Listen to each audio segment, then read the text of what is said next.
In this tutorial, we will learn how to get started with AWS Elastic Compute Cloud. AWS Elastic Compute Cloud, commonly known as AWS EC2. With AWS EC2, we can host web applications, game servers, and websites, run data processing jobs, or create a separate environment for script development. Throughout the lesson, I will walk you through how to create a key pair, set up a security group, and create, connect, terminate an EC2 instance using the free tier configuration. The EC2 free tier in AWS provides limited free usage of Amazon EC2 for 1 year to new AWS customers, allowing them to run small applications within certain usage limits without incurring any cost. Before we can connect to an EC2 instance, we first need to create a public key pair. In AWS, a public key pair is used for secure instance access, consisting of a public key that AWS uses to encrypt data and a private key held by the user to decrypt and gain access. To create a key pair, navigate to console.aws.amazon.com/ec2. In the navigation pane, choose Key Pairs. Click Create Key Pair. For the key pair name something descriptive. I am going to name my key pair to JJ Demo today's date. For key pair type, choose either RSA or ED25519. Because Windows doesn't support ED25519 key pair type, I'm going to choose RSA. For private key file format, choose the format in which to save the private key.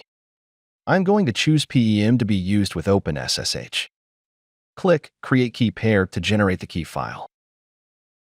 Save the key pair file somewhere safe on your PC. Keep in mind that this is the only chance for you to save the private key file. After we have created a key pair to be used as EC2 instance login, the next step is to create a security group. An AWS security group acts as a virtual firewall for EC2 instances, controlling inbound and outbound traffic. It defines rules specifying the types of traffic allowed to and from instances. Each rule allows traffic based on protocols, ports, and source or destination IP ranges. Security groups are stateful, meaning if you send a request from your instance, the response traffic for that request is allowed, regardless of inbound rules. You can assign multiple security groups to an instance and modify rules at any time. Changes are applied immediately. To create a security group, in the navigation pane, click Security Groups under Network and Security.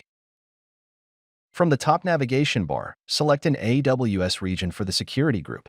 Security groups are specific to a region, so you should select the same region in which you created your key pair. Click Create Security Group to create. In the basic details, name the security group to something descriptive. I am going to name the security group to JJSG Demo USEs 2. In the description field, briefly describe the purpose of the security group. Keep in mind that description field is a required field. Here I am going to type Security Group Tutorial Demo. In the VPC list, select your default VPC for the region.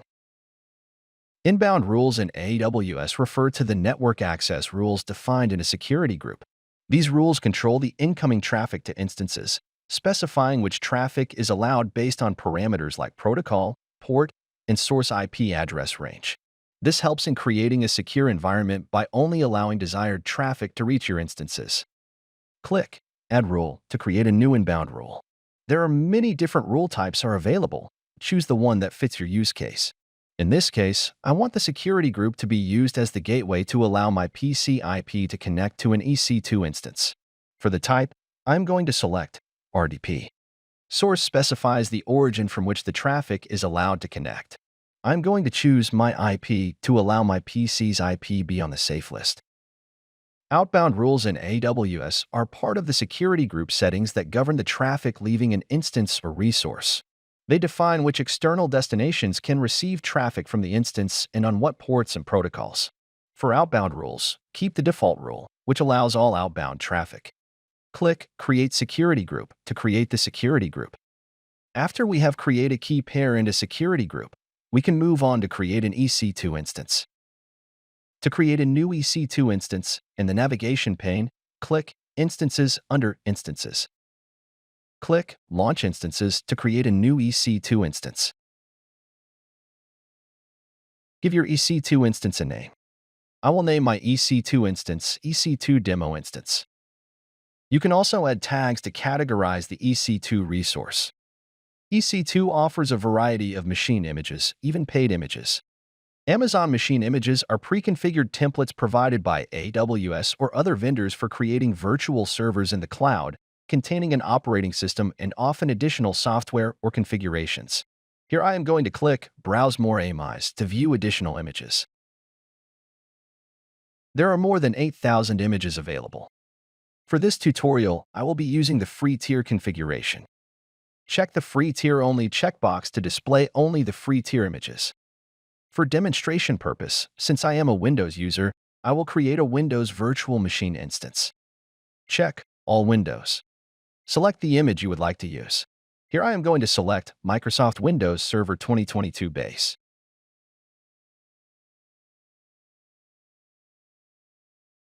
Since the free tier instance type is selected for me, I am going to leave that as it is.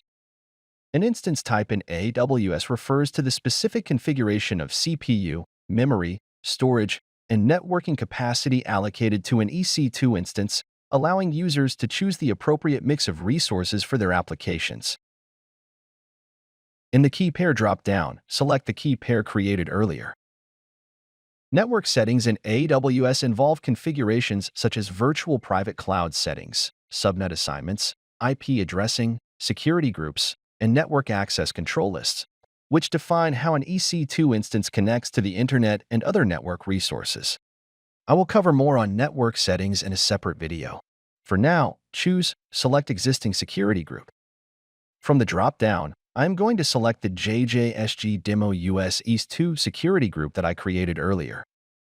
Keep in mind that you can associate multiple existing security groups with an EC2 instance in AWS, allowing you to apply various sets of network access rules to the instance.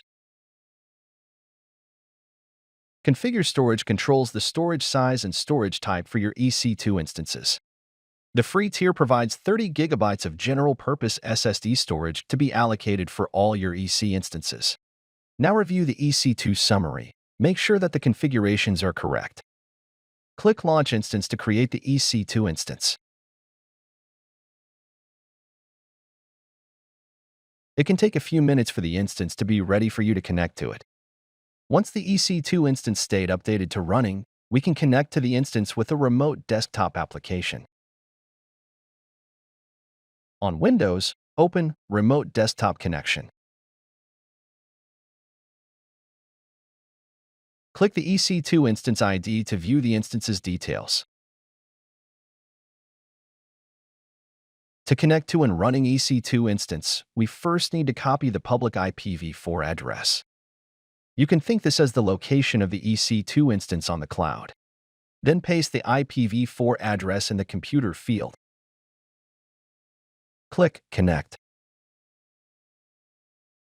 Now it is going to prompt you to enter your EC2 instance credential. To obtain the credential, click Connect. Click RDP Client.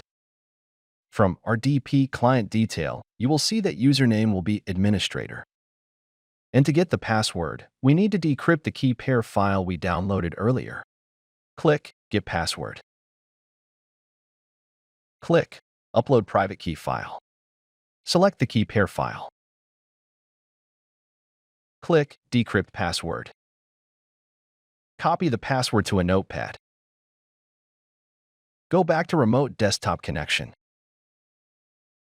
Now fill in the EC2 instance's login info. Click OK to connect to the EC2 instance. Click Yes to connect. It may take a few minutes to set up the operation system environment for the first time. And once the environment is ready, you can start using the cloud VM like a regular PC. To terminate the instance, first close the remote desktop connection session.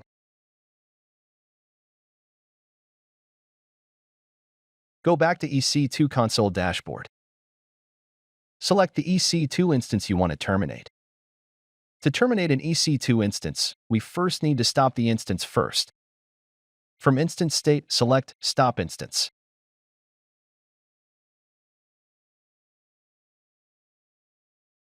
Once instance is fully stopped, from instance state drop-down, choose Terminate Instance and terminate the instance.